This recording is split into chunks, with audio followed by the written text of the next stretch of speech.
Good morning, good afternoon, and good evening, depending on where you're joining us from today. This marks such a special day for CDSB and one I'm really personally very excited about, as today we're releasing our biodiversity application guidance. And this work concludes a series of application guides that we've been developing to the CDSB framework.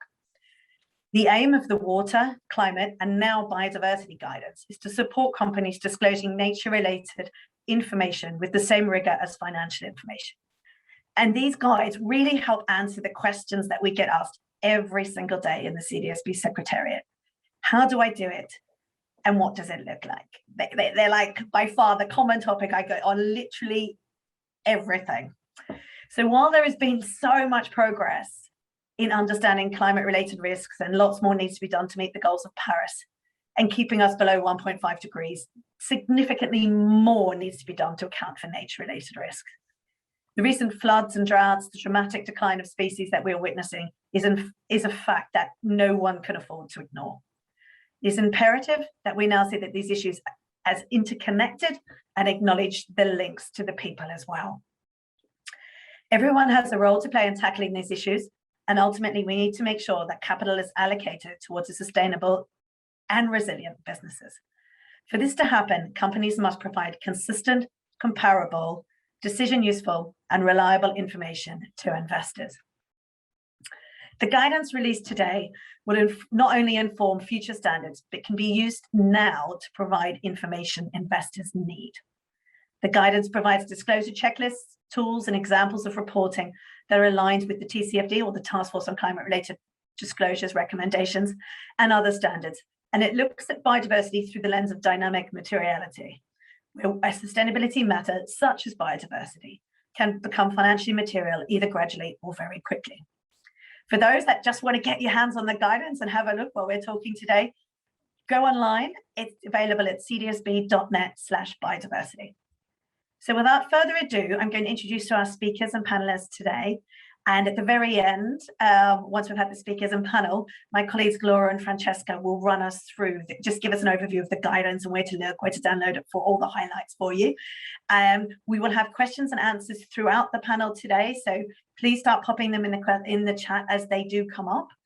Our speakers today, I am so pleased to have such a great panel. I'm truly excited. I think anyone that's joined this morning's session is going to be spoiled.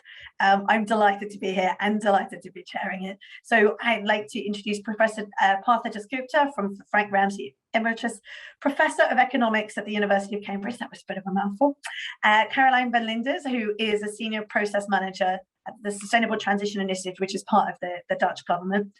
Ravi Ababadana, who is our Technical Director here at CDSB, and last but certainly not least, Laura Clavey and Francesca Recanti, my fabulous colleagues that have literally led this work for the last year, blood, sweat and tears, and convened some fabulous working groups along the way to really get market input to make it happen. So the topic of our discussion today is biodiversity-related risks and why it is so important that companies measure and manage them. I'm delighted that Professor Sir Partha Dasgupta, whose recent report, The Economics of Biodiversity, has set the record straight on the value of nature for our economy. And he is joining us this morning to deliver our keynote speech for this event. Professor Dasgupta, the floor is yours. Well, thank you very much. I hope you can hear me still. Okay, good. The review that you just mentioned, the review of the economics of biodiversity, which was submitted to the Treasury early February, is in some deep sense not really about biodiversity. It's about ecosystems, pieces of natural capital, which can be as small as the gut of an animal and as large as the open oceans. These are assets, these are stocks, and Mother Nature is furnishing us, not intending to.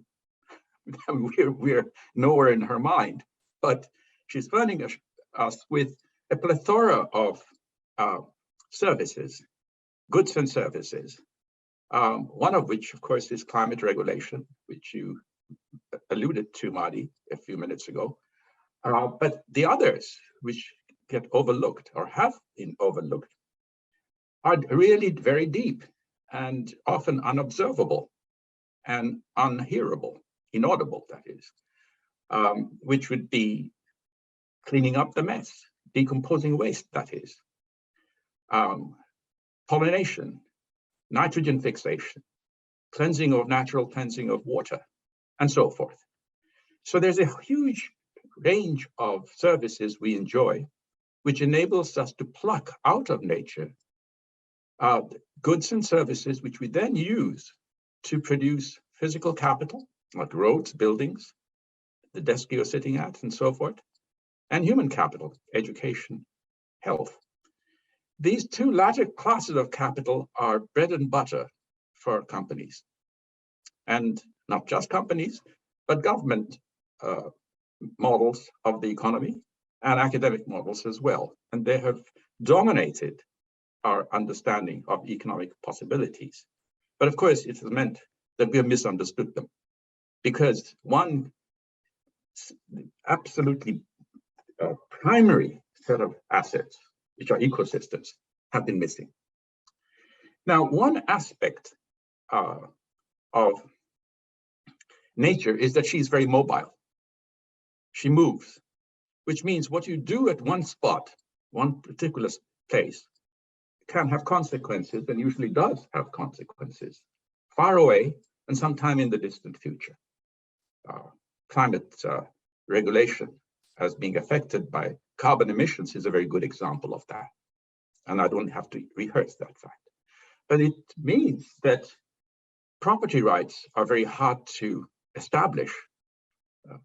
It's easy to have a property rights on a desk because it's sitting there and you can grab it, claim it, and use it. Can't do that when it sort of moves, the wind moves or the ocean currents flow and so forth. Which means, of course, that much of nature remains unpriced in the marketplace, which is why you are now concerned about it. Because there's an addition. What has happened is that the process of economic development over the past 70 years, in particular, has put an incredible pressure on Mother Nature at the expense, and we've used it, overused it to produce physical capital, produce capital and human capital. So that's the background. So when I said that it's not so much biodiversity, but rather the ecosystems, I meant that what we're really interested in is viewing ecosystems as capital assets and trying to measure and appreciate their productivity. And when I say productivity, I mean it exactly the same way as you talk about productivity of a desk or a building or whatever. And when you decide on investing in a roadwork or a building or factory or you name it, you look for this productivity and do some form of cost-benefit analysis, estimating the rate of return on an investment in that. And the language of my review is no different. I'm an economist by training, and I've stuck very closely to economic reasoning. The only complaint I have about the way of the previous economics prior to the review, the informed economics of growth and development and poverty, is that it was misusing economics. It wasn't that economics was at fault. We had the reasoning already. Okay, so that's the background. So why are we interested in biodiversity? Biodiversity is a feature, a characteristic of ecosystems.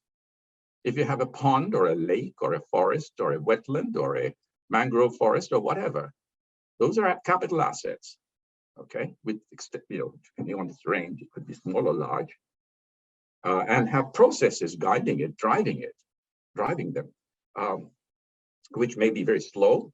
Some of them are very fast, and so forth, okay?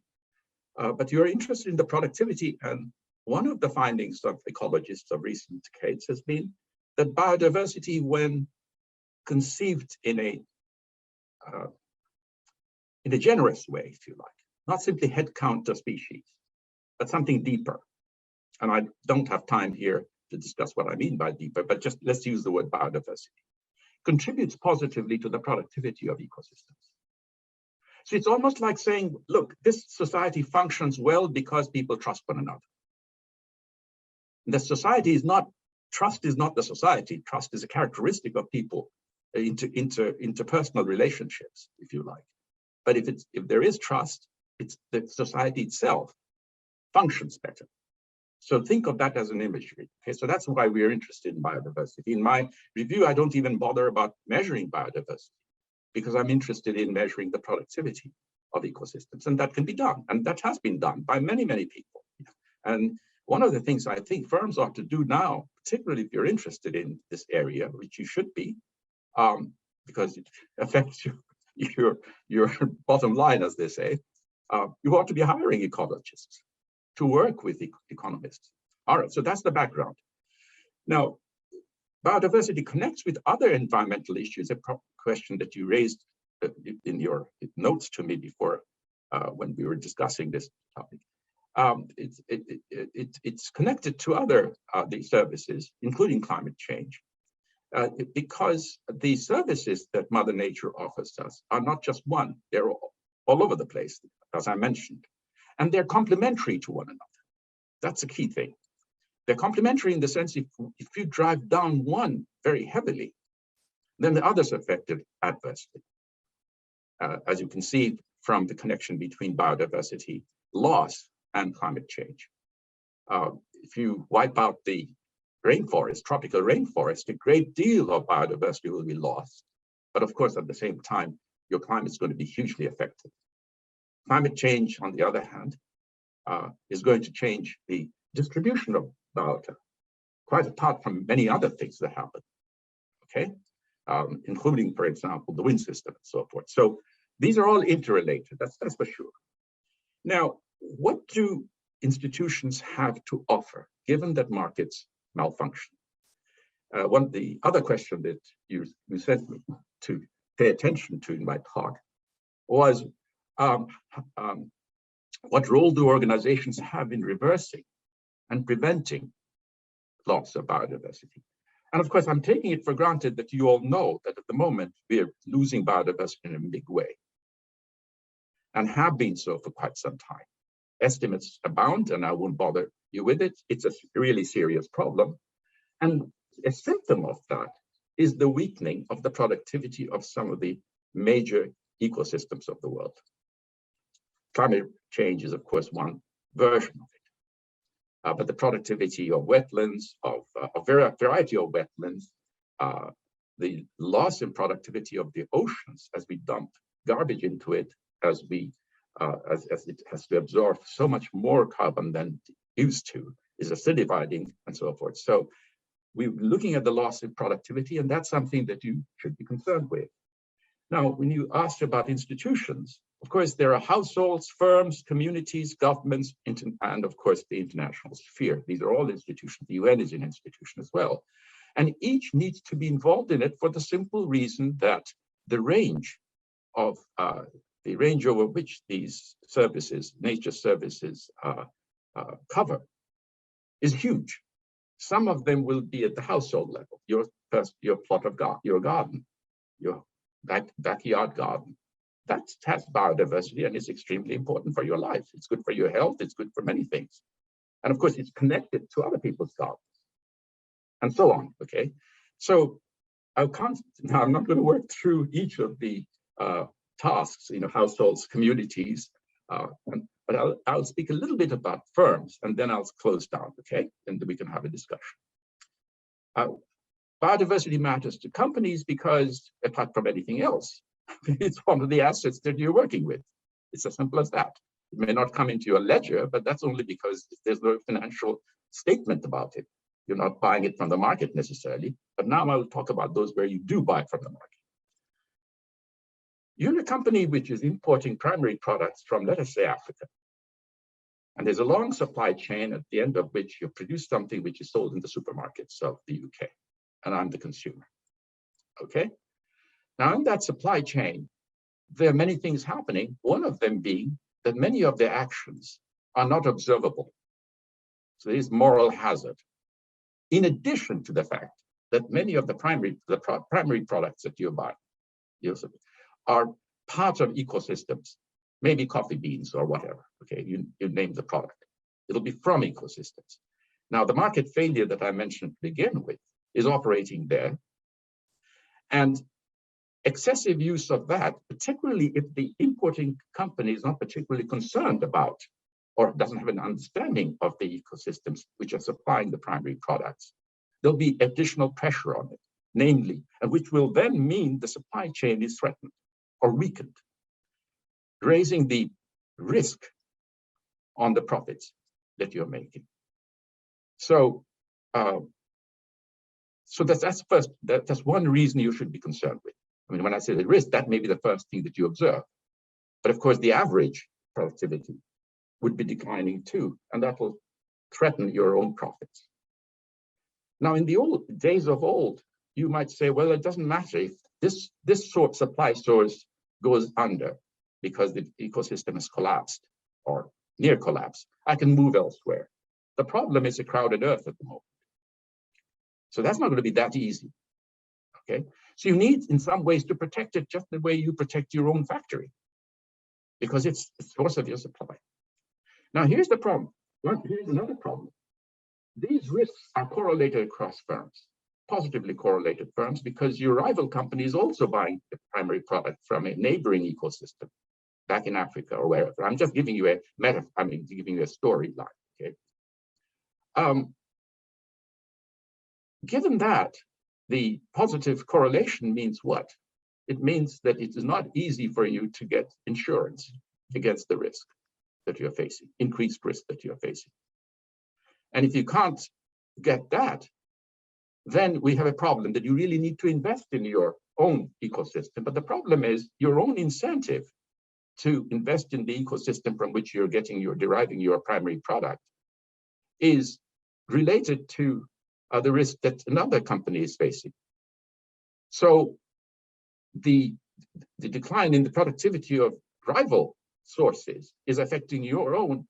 And so in a sense, individual action, individual company action is not going to be enough. You need collective action across the companies, even if they're rivals. Because it's a standard game theoretic problem of the prisoner's dilemma sort. You've got a failed market. You've got correlated risks. You can both do better if you work together. One way of doing that would be to ensure that you disclose your supply chain, the characteristics of your supply chain. The same way as companies who produce food have to disclose the content of the food these days, because citizens, customers insist on knowing what they're eating. Likewise, to the extent that citizens are going to get more and more concerned about nature, they're going to be asking, how are you behaving with regard to Mother Nature? It may be far away from us, but we care. We care about the rainforest, we care about the mangrove forests which are being destroyed, or whatever, the fisheries that are being degraded. So there is a need now for collective action to be in the interest of companies to insist on disclosure, because disclosure is going to keep firms honest. And it's in the interest of the firms to be honest because of this collective hazard. So that's the chain of reasoning that that sort of lends itself to this problem, whereby it is in the interest of companies to ask governments to require that companies disclose their supply chain, the conditions of their supply chain. And this disclosure is a substitute for missing markets, for missing prices. So prices are not the only way of transmitting information about the scarcity of resources. Quantities can do the same thing, and characteristic of what we are doing to in our supply chain. That information can be very, very valuable. It's in the interest of the customers, it's in the interest of the firms. But at the end of the day, what my review does is, in fact, I wrote the review not for companies, not even for the UK Treasury, even though they asked me to produce it, but I wrote the entire review, that all 600 pages were written for the citizen. Because at the end of the day, it will be we, citizens. I mean, companies, you may think of us as customers, but I think of us as citizens, because our role is more than just going to the supermarket. We have to exert pressure at every level of organization, our communities, our own selves, communities, companies, the government, And more extensively, and today with the networks that we have through the internet, we really can exert pressure on the United Nations as well in tackling these problems at their various levels in a way which enables us to survive as a species in a reasonable state. Thank you very much. Thank you very much, Professor Dasgupta. That was absolutely fantastic. And I really enjoyed, and you've done a nice segue into Caroline there, talking about the role of governments and what they can do at the end there. I think that was really, really powerful. I love the analogy with like trust in the relationship with biodiversity and ecosystem. I think I'm going to be using that quite a lot more. So watch out, my colleagues who are going to hear me actually start saying that. Caroline, I'm going to jump straight to you if I may. So there's been recently a very important study from the Dutch Central Bank and PBL in the Netherlands, which is the Environmental Assessment Agency, called Indebted to Nature. It found that the Dutch financial institutions worldwide have 510 billion euro in exposure to companies with very high or high dependency on ecosystem services. How is the financial sector dependent on biodiversity? And do you want to tell us a little bit about that report, how it relates to sort of the theme of today? Yes, of course. Thank you for the opportunity. First, congratulations with the launch of your guidance. I think it's very timely. It is, for example, the week that the HBSB launched the biodiversity screening index with Euronext. So you see finance moving, and why are they moving? This report, Indebted to Nature, shows that companies of the financials who invest in companies have three kinds of risk exposed. The first is the financial risk, and that was already a little bit in the story of in a presentation of Professor Dasgupta, where you depend on ecosystem services as companies, and if they don't deliver, then you might have financial risk. An example is, of course, pollination that we hear a lot about, but there's also other kind of physical dependency of ecosystems and thus financial risk. But there's also other financial risks because of biodiversity loss. The second is reputation. And as Professor Dasgupta also mentioned, the importance of citizens. I think more and more people are also, thinking that they don't want a financial institution, their bank, being related to deforestation or all kind of other controversies related to nature. And the third financial risk that you can be exposed to as financial institution is transition risk. A little bit the same with climate.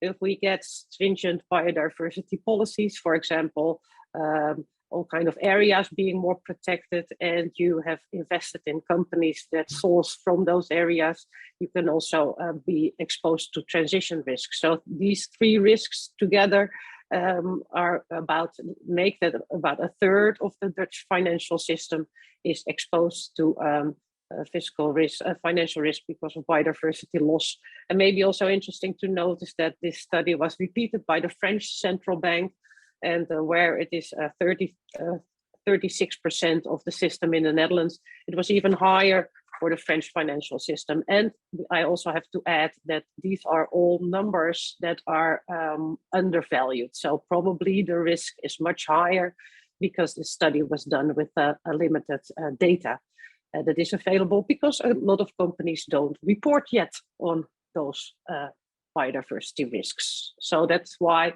the Dutch Central Bank and PBL says this is an underestimation of how much the risk exposure probably is. So does it answer your question, Marty? Fantastic answer to my question. Thank you very much. And does make me wonder, I mean, obviously the guidance is timely, but how much further and faster we need to go. Now I'm going to turn to my colleague, Ravi. Ravi, you have before you joined us at CDSB, you really got your hands dirty out there in the profession. You've trained as an accountant and in corporate sustainability. I mean, that's a unique skill set in itself. Was it difficult to combine these two? Thanks ever so much for the question.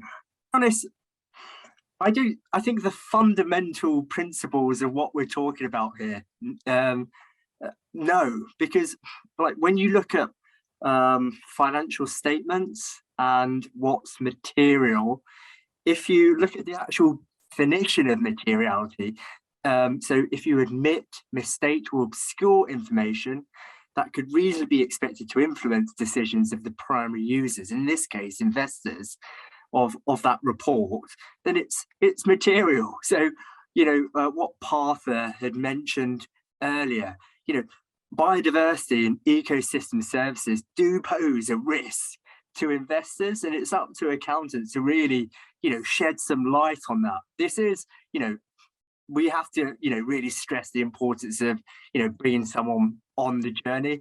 And these are new concepts which we're talking about here. And what the team here has been able to actually address is bring these sort of lofty concepts of, the risks that biodiversity and ecosystem services pose to business in, in a palatable, hopefully a palatable manner. So I, for one, from a headline perspective, I don't think it is difficult to actually make those connections. And it really is important for companies, including accountants and sustainability leads, to really make that connection.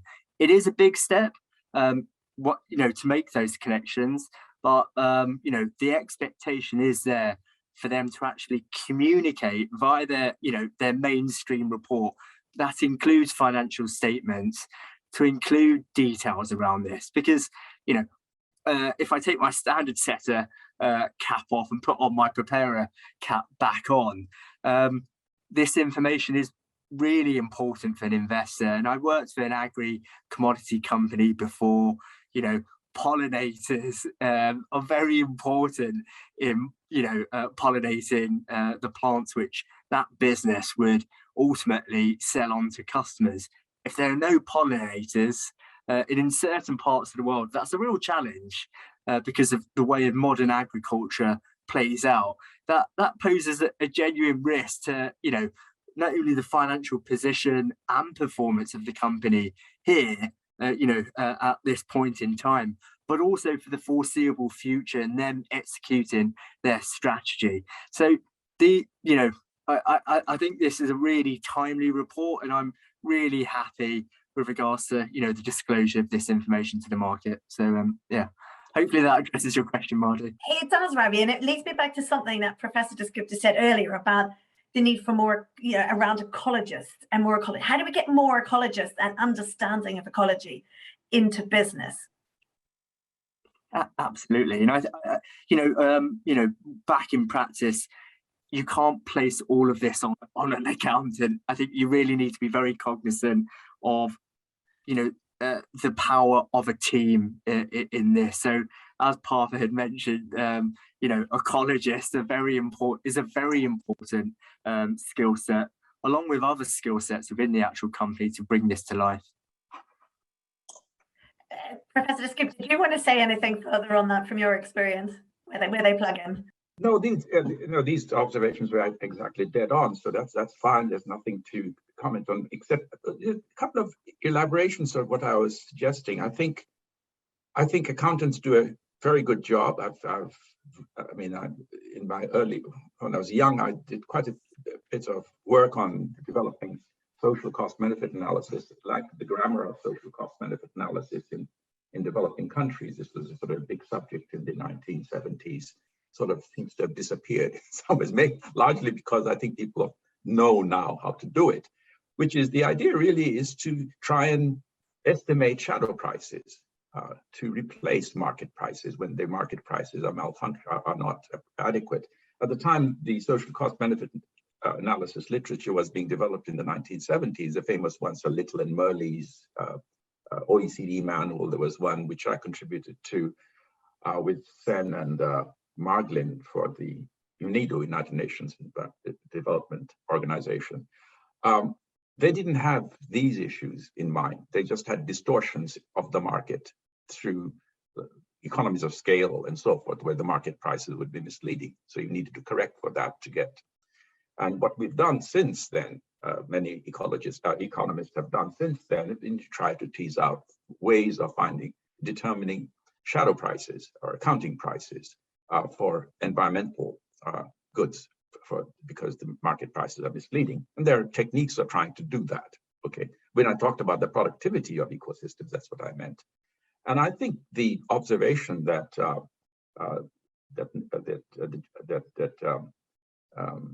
accountants might be missing things. It's not their fault. They've got the data given to them, and they're trying to make sense of it, organize it, and so forth. And much of the data are missing because there's a whole category of goods and services which don't appear in the productivity, even in the balance sheet of firms. Okay, so because these assets are missing, so the idea is to bring them in and try and estimate their prices. And remember, the one final observation on this is that when you talk about profit risks, there is a sense in which there would not be a risk in the profit statement if you had contingent prices. By contingent prices, I mean I pay now for a good to be delivered to me if this happens, but not if it doesn't happen. And that's what you mean by insurance, actually, because you pay now and you get something back only if your house burns down, but not otherwise. So if you, in a perfect insurance market, if the insurance market is perfect, then of course you don't bear any risk. Of course, you've given a little bit of a premium that just reduced your income, but otherwise you've actually insured out the risk. The problem here, in our case, the case we are discussing here, that's not possible because of the correlation effect. The fact that these are interconnected assets, so that what happens here affects there. And so if a mangrove forest gets then it affects fisheries in the neighboring part of the ocean. It might even affect the coral reefs and so forth. Okay, so this interrelationship really means that the insurance is not the way out. What it really required is investment. And there the accountant is extremely important and can do a damn good job, just as do for other investment. We'll see that, look, this is missing in the return on investing in nature. And by that, I don't mean drilling holes in the ground, by the way. Investing in nature could mean leaving nature alone. That's investment, because you're allowing nature to recoup if it's been degraded. So you build a fence around it, quote, a metaphorical fence, by saying that we don't touch it now, let it improve. And if you can help raise the rate of productivity growth of the asset, then by all means do that. But otherwise, leave it alone. Waiting is a form of investment. So I think as I say, the accountant has a huge role to play, provided he or she works in tandem with people who can provide the information. That's right. So I guess we've got a huge skills upskilling, but also skills connecting. I think we have here as well as connecting the right skills to the right, and knowing the people to talk to. And I can say this because I said it in the preamble, but I remember the very early days of CDSB where we had astrophysicists and accountants in the same room circling each other, working out what each one did and who they were and looking at their characteristics. And it took a few months actually before we worked out what we had in common and where we were going. I have lots of experience of this, and it rings true to me what you just now said. Initially, there's a lot of suspicion. I don't know why, but there's a culture wars, I suppose, of some form, all right? And I know the solution to it because we found it, my colleagues and I found it back in the 90s, how to solve it. Lots of wine and cheese. Yeah, well, I think I must say that as I write CDSB's history over the next few weeks, I think wine and cheese are going to probably feature quite heavily in that. So Caroline, I'm going to come to you next. We've had some questions in the chat about action, and I would really like to hear from you. What action can companies take to start, and what good examples, if you've seen some, I'm sorry to put you on the spot on that, of companies addressing and taking action on biodiversity-related risks and opportunities? Well, thank you. Well, just want to take one little step back. I mean, the point of capacity building is so important. And for example, the ASM Bank just launched its first real biodiversity fund under capital requirements, normal capital requirements. And the person who set up the fund used to work for FSC, the certificate organization. So you see this bridging of nature and finance capacity within one organization. But I also talked to people from the Rabobank, you probably know, a very big agricultural bank in the Netherlands, and head sustainability said, I think I will be hiring 6 ecologists the coming 2 years, because we need this kind of capacity within our organization to understand and also to explain to the companies that we invest in why this is so important, and that they have to start reporting. I think if you're a company, there is now so much possibility to just start with what is out there, try it out, test it, but also don't do it by yourself. I think we are now in a period that we have to learn together, and there are so many coalitions, partnerships, and organizations. There's Business for Nature. You have all these coalitions where companies come together to practice, to learn, to experiment, and to do better. Somebody said to me, took the metaphor of the IT industry where they put out versions, first versions, and then all kind of people are going to try it out and make it better. So I think that there's only one thing to do: just start. Don't be shy, make mistakes, be courageous, and learn together. I think that's and there's in every sector there are front runners. In every sector you can find companies within your sector that are trying out, that are doing better. And this is what investors will look like. They want to find the best in class. They want you to show that you're taking care. So I think that there's only one thing to do, and that's to start. And that there's good examples everywhere to be found. So just look in your sector and be curious. That will be your first step, because this is going to be a journey, and you also want to connect biodiversity to your climate policy. So this is the first step of a journey, and don't do it alone. Yeah, that will be my wise words, advice. Caroline. Yeah, I think I'll be using some of those as well. This is great material today for me to keep talking about for the next few weeks. Be courageous, and don't do it on your own. Work as a team. I think extremely valuable in absolutely everything in this ESG and sustainability space. We need to move fast, and we need to do it together. Ravi, I have a question for you, and I'm sort of going to draw slightly from the chat here as well today. Can you tell us how this work will fit with the work and complement the work of the Task Force on Nature-related Financial Disclosures, please? Yeah, of course. So we've very much looked. We're known as a very collaborative organisation, so I think putting that out there, and we very much support the initiative of the TNFD. What it has been able to actually do and galvanise the importance of nature has been really incredible. So this application guidance is, out in the public domain, and we hope that TNFD will be able to actually use this material as a building blocks approach. I am cognizant of the fact that they're not going to be releasing content into the market until 2023. And just going back to what one of the panelists had mentioned, Carolyn, start now. You have a really rich resource here for you today to actually implement some of these things into your company. So and in the interim, during that 2-year period, when TNFD comes out with its framework, you can tweak your disclosures to reflect that thinking at that time. So so that will be my response, Mardi, and also just to be cognizant of of the work that has been achieved over the last few months to get this document out, which consolidated a large group of thought leaders and members. It's yours for the taking. If you do have any questions, please do reach out to us.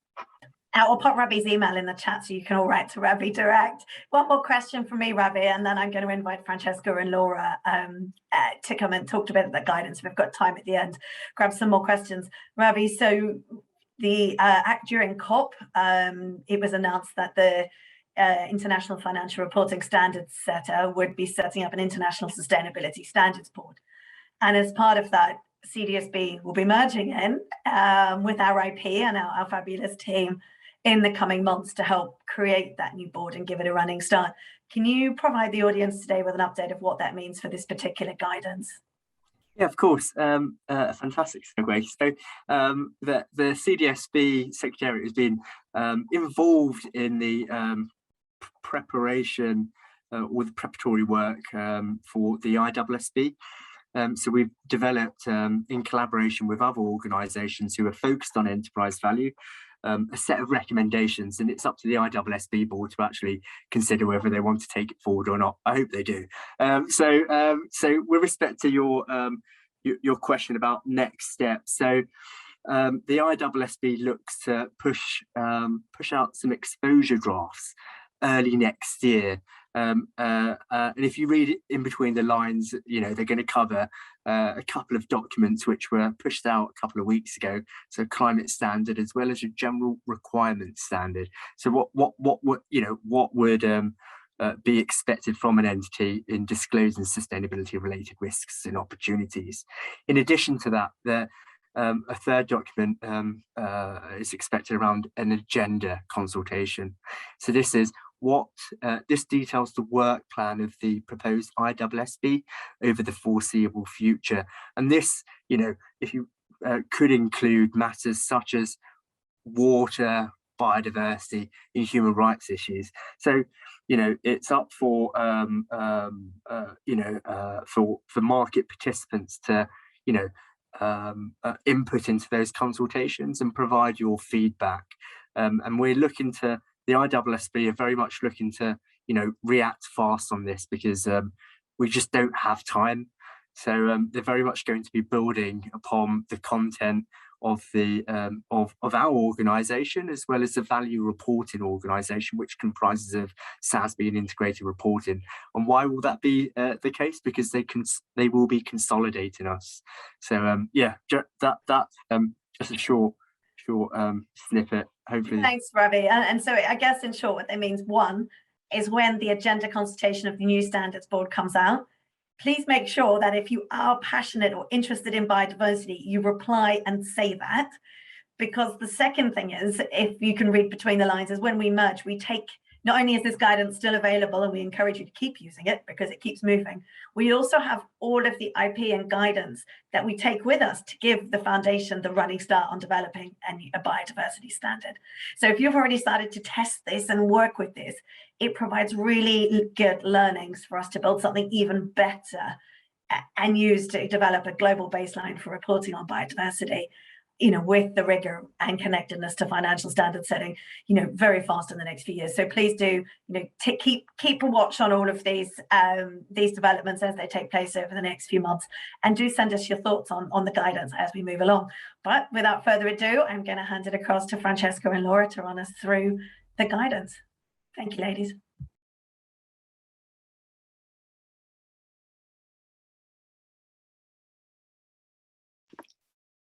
Thank you, Marty, and thank you to our wonderful speakers. We've learned a lot there, and it's been really interesting to learn about that.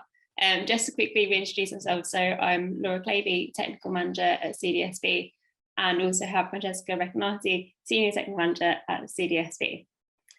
So a lot of the aspects we have spoken about today underline the importance of biodiversity management, and of comprehensive and effective biodiversity disclosures. So we'd like to show how our guidance helps to tackle some of these and can be used for those reasons. So the aim of the guidance is to assist report preparers in the disclosure of material biodiversity related information to investors via the mainstream report. As we all know, the report environment is evolving rapidly. So this guidance can support companies in meeting current investor and market-driven demands, as well as preparing for new regulations that may come into place. It's also useful for forward-thinking companies that want to be the first movers within this space. The biodiversity application guidance is designed to go alongside the CDSB framework.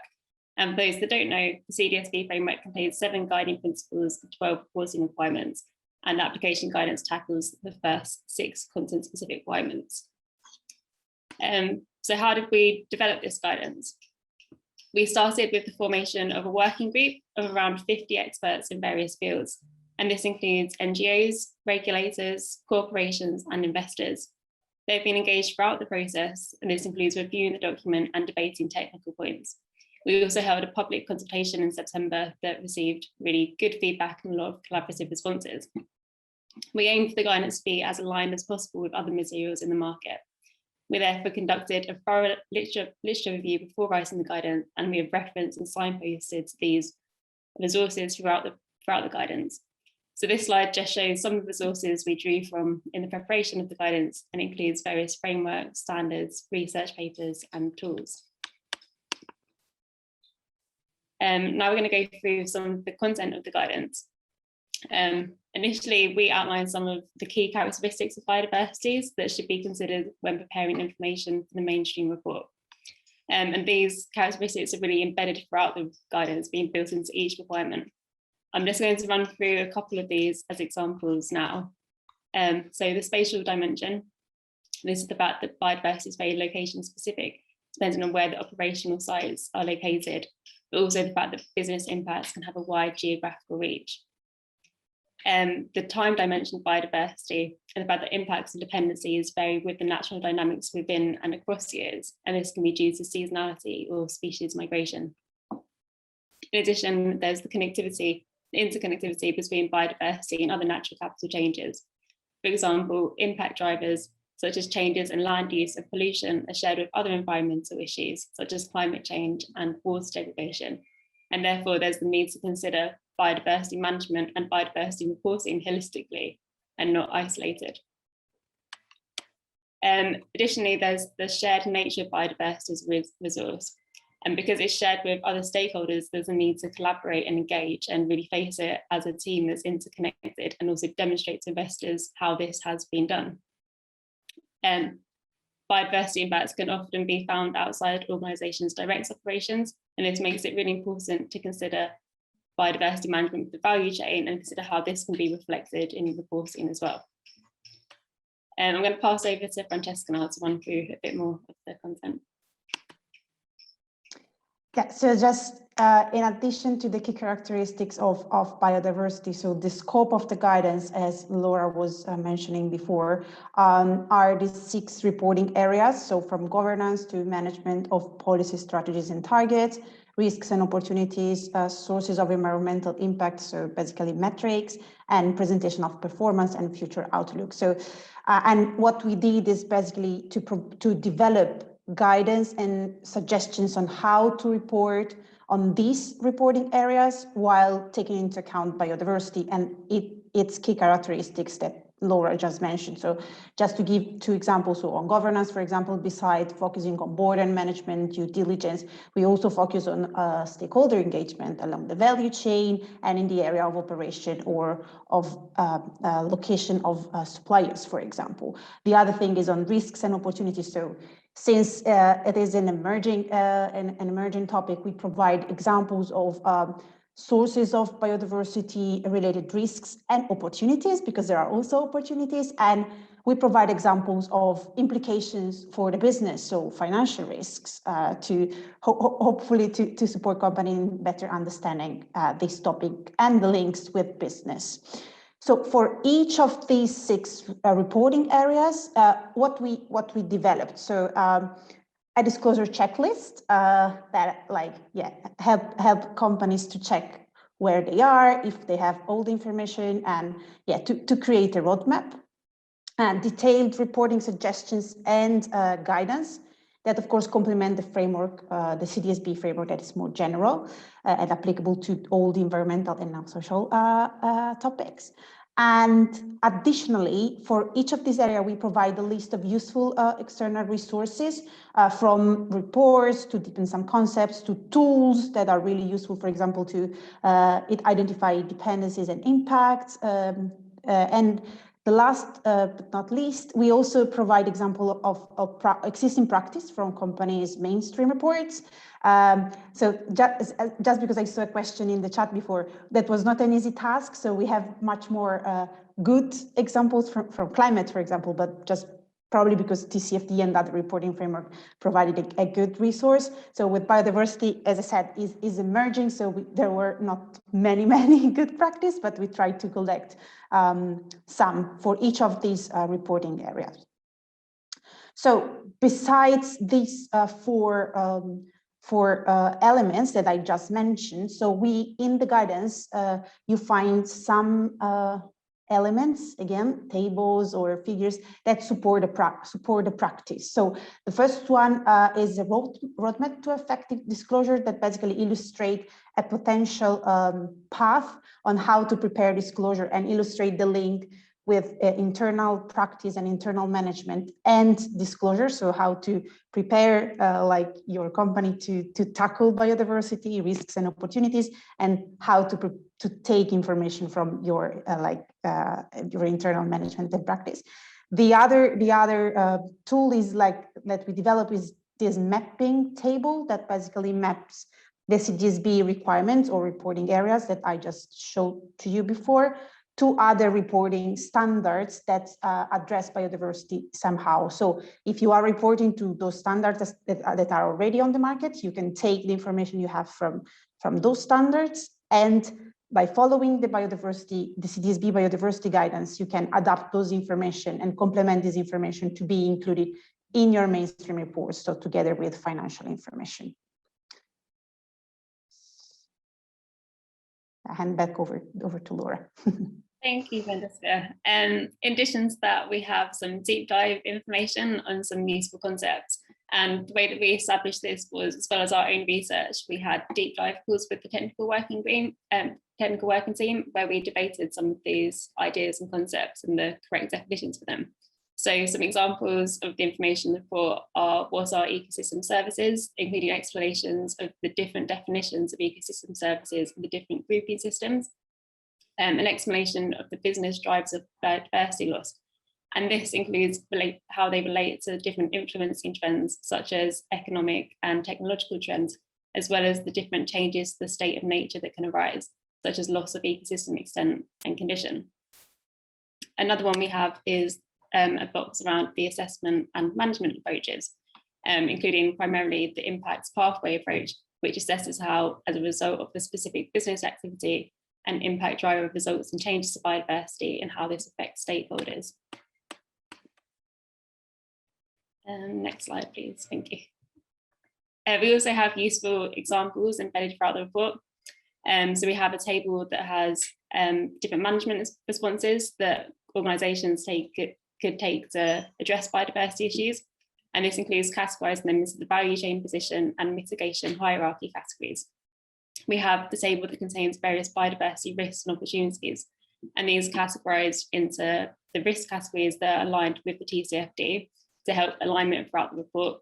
And we've also noted whether the risk relates to biodiversity loss itself or the ecosystem service it underpins, which helps to address that complexity that Partha mentioned, in that it's biodiversity that is the characteristic that underpins ecosystem services. And finally, we have examples of biodiversity indicators and metrics that could be used, split into different impacts pathway categories.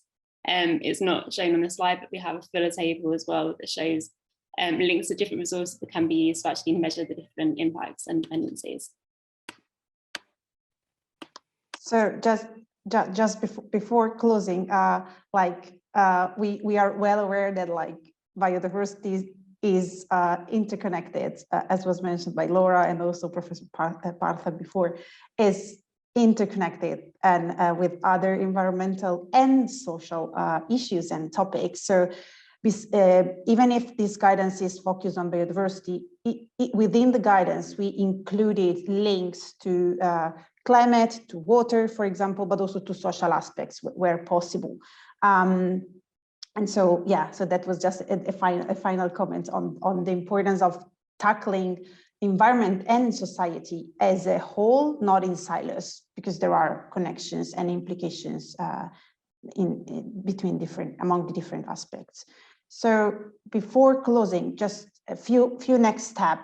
So we organized a couple of additional events before the end of the year. So in 2 days, we have practical workshop for companies.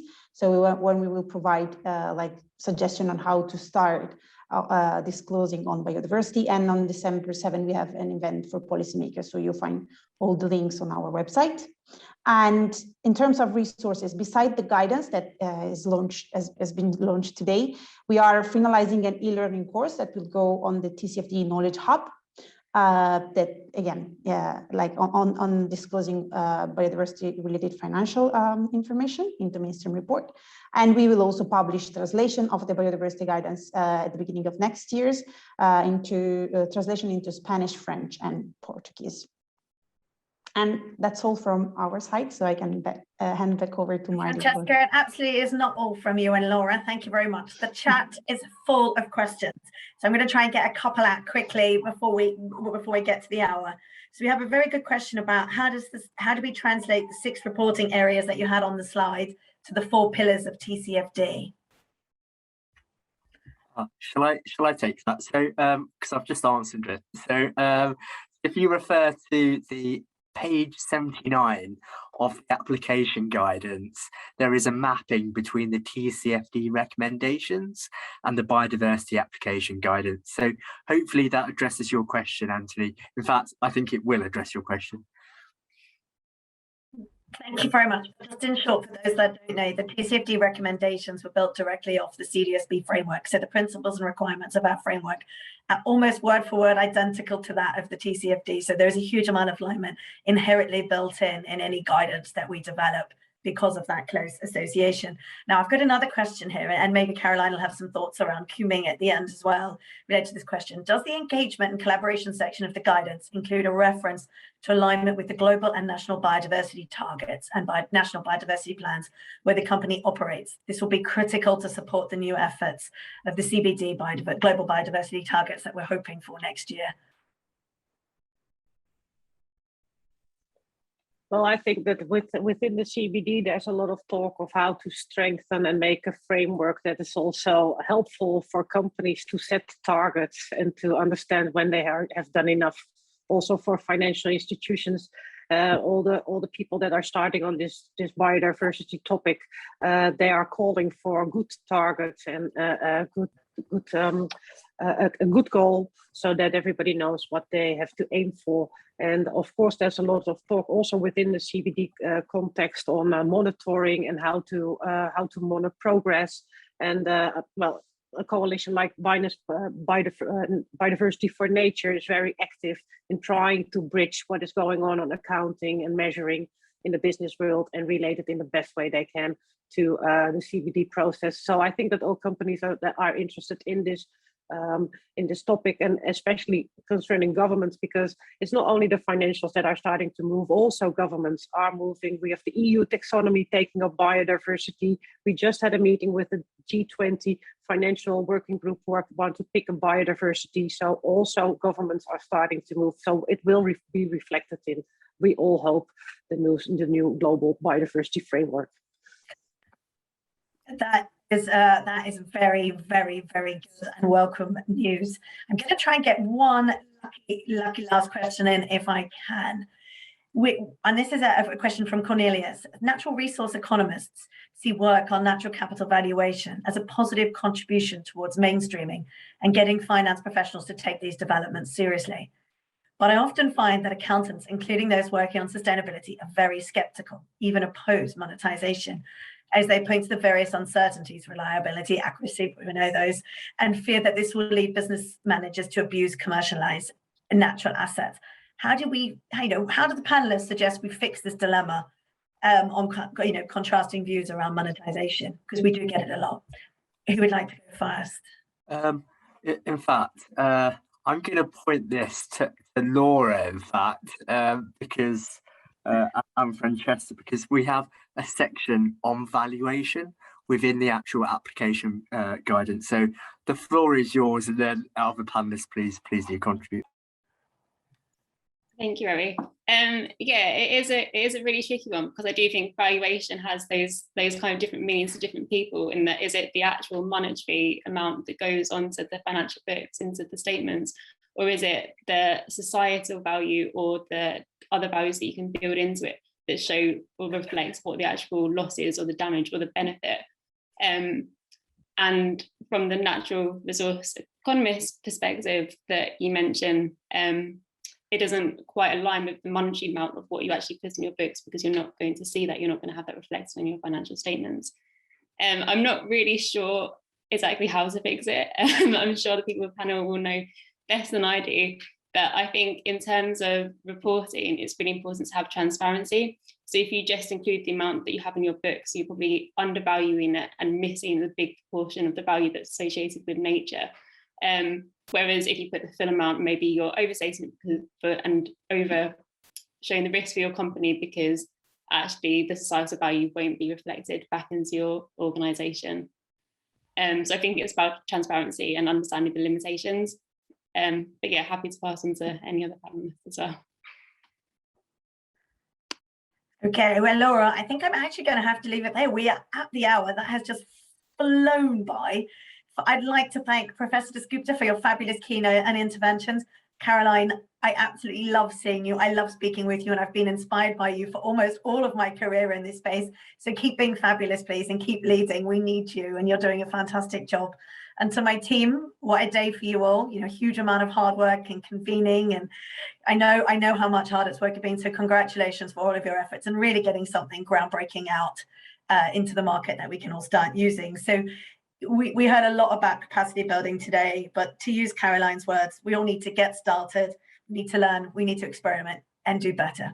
So thank you very much for your time. We are running another session this afternoon in a different time zone to capture some more of Europe and the Americas. So if you are around, please do join us. We have a different panel to have a chat through some of these issues. Both recordings will be available on our website at a later date, as are all the materials discussed today. And if you have anything further, please drop us an email. We're always here to help. Thank you very much and have a fantastic day.